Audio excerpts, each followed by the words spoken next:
A lot of people ask me if it's possible to sound like a native speaker if you weren't born in the US. They want to know how long it will take. That, of course, depends entirely upon the individual. Really focused pronunciation practice can yield great results. In this video, I'm going to go over 2 different ways to study English to perfect your pronunciation. All you need is the audio or video of a native speaker speaking.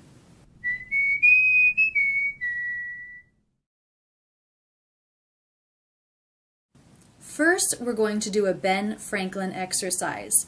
This is when you write down everything you can about what you hear, whether or not you hear words being linked or if you hear something being reduced, for example. Now we'll do this together to help you get an idea of how to listen to and analyze what you hear. A lot of people ask me if it's possible to sound like a native speaker. A lot of people ask me. So the first thing I notice is this T is a flap T. It sounds like a D. A lot of. That's because it's coming between 2 vowel sounds. I also notice that I hear these 3 words as one unit. A lot of, with the stress happening on the middle word. A lot of. A lot of people ask me. I also notice that this word ends in a consonant. This word begins with a vowel. There's no punctuation in between. A lot of people ask, and I do hear that L as really linking to the beginning vowel sound. People ask. Another thing you'll want to note as you listen is any sounds that you know are difficult for you. For example, many of my students have problems integrating the ah sound into their speech. They know how to do it, but they just don't use it in speech.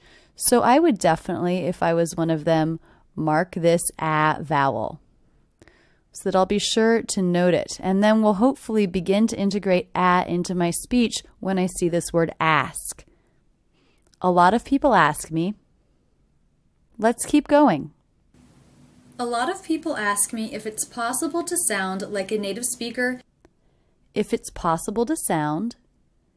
If it's possible to sound. So I notice the stress here. Possible. First syllable is stress. To sound. I notice that has stress too. If it's possible to sound. The word to is definitely reduced to the schwa, so I may mark that, so I don't forget to reduce it. Possible to sound. If it's.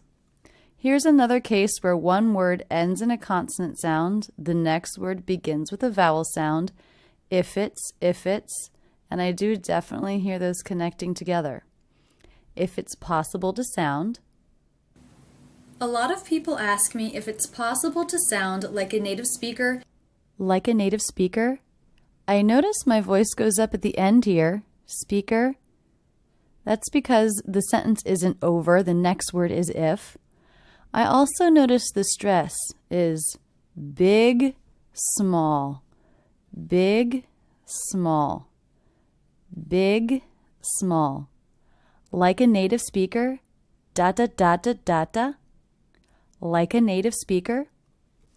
Also, again here we have ending consonant sound, beginning vowel sound, like a. I hear the K linking to the schwa, like a. Like a native speaker. Native. I hear this T as a D. Because again, it's a T coming between 2 vowel sounds, will be a flap T, sounds like a D. Like a native speaker. In the entire sentence, I don't hear any gaps or pauses between words, so in some cases, there's a very obvious link, like when one word ends with a consonant and the next word begins with a vowel. But even when there's not a very obvious linking sound, there's never a gap between the words. A lot of people ask me if it's possible to sound like a native speaker. We've been working for several minutes, and here we are only halfway through one sentence. This is just an example of how you might take notes from the audio or video clip of your choice. After you've listened several times and taken thorough notes, You then put the audio or the video away and, from your notes, try to speak the way the native speaker was speaking. If you can, record yourself and then compare this to the native speaker. This is how you can figure out where you still need to work. And now we'll do an imitation exercise. In this video, you don't look at the text. You're not concerned with the actual words, because you do already have ideas about how words should be pronounced. So in this exercise, you're just listening. And I loop things 3 times in an imitation exercise, so that you begin to think about the pitch changes and the musicality of the speech rather than the individual words themselves. Repeat it back exactly as you hear it, even if you're not sure of the individual words. It's okay, that's not what we're going for in this particular exercise. A lot of people ask me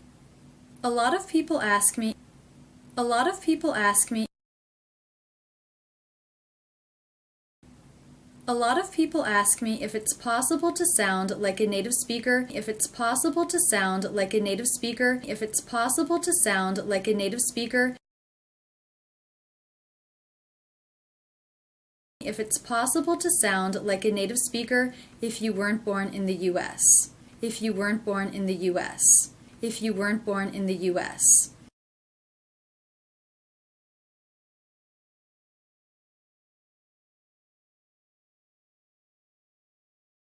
Because of the internet, there really is an endless supply of audio and video where English is being spoken by native speakers. I know looping something over and over, as in the imitation exercise, can be more of a hassle on your own. That's why on my website I do have both Ben Franklin and imitation exercises ready for you. So I encourage you to take a look at these or any other audio or video clip that interests you and turn it into a pronunciation exercise. Study it this way. It will really take you far in your practice. That's it, and thanks so much for using Rachel's English.